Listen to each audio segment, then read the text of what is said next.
Tell me about the first time you met him. Where was he? Basically, well, he was under a car working on her brake line. Yeah. And that was your first time? What was your first impression? Well, I only saw the little F-bomb, so you can imagine. You think?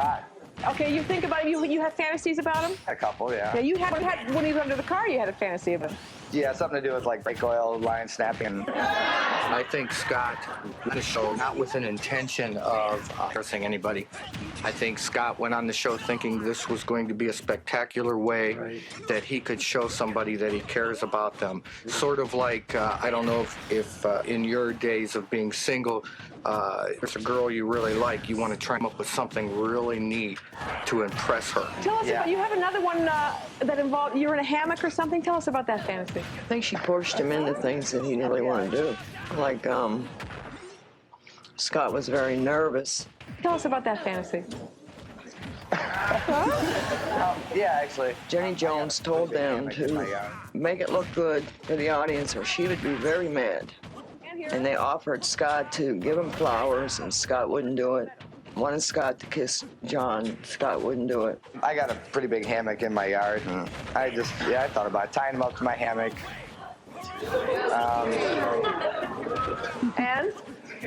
Well, it entails like whipped cream and champagne, stuff like that. Now, John, he knows you're gay, right? Yeah. Do you know that he is? No. Anything's possible. You're living in the 1990s. It isn't hard to offer somebody, a young, impressionable person, the opportunity to appear on national television, to express a secret crush, something that doesn't feel necessarily bad about. He doesn't understand the dangers. What is it that's so exciting about him to you? He's got a cute little hard body. You know, when you just want to come put in your curio cabinet, you know, dust him off once in a while. You want to physically pick him up? Oh, he's just a tiny little cute thing. He's gorgeous. Well, all right, let's see if he really is. Get the headphones off of John, and let's have John come out here and see who has the crush on him. Here's John.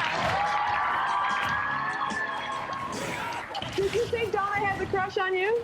Did I? No, we're good friends. Well, guess what? It's Scott that has the crush on you. You lied to me. I mean, he's confronted with this horrible situation on national television. You can see when you watch him, his hands go to his face in humiliation and embarrassment. And Jenny Jones exploits that and keeps twisting the knife and twisting the knife. Before we talk, take a look at, we'll show a little playback of what Scott said about you, John. Take a look at that monitor right down here? there. Well, it entails like whipped cream and champagne, stuff like that. About you since he saw you under that car for the first time. He had an under-the-car fantasy and he had a hammock fantasy he's been telling us about. Did you have any idea that he liked you this much? No, I did not. Can you tell us what your status is? Are you involved with anybody, or? No, but I am definitely heterosexual, I guess you could say. He'd been engaged to a woman for 3 or 4 years, and they had broken up several months earlier. He thought probably it was she, and if not the ex-girlfriend, someone else he had met at work with whom he thought there was a spark between the two. And so he was fantasizing. He gets on the airplane, and before even he gets on the airplane, he goes out and he buys a suit of clothes, a sport jacket, a pair of slacks, and a new shirt, and a new tie, and I think even new shoes. And he gets himself all spruced up because he is now convincing himself that this is going to be the turnaround event in his life. This time, if it is his old girlfriend, he tells everybody at work. This time, he's going to marry her. Donna lives upstairs from me.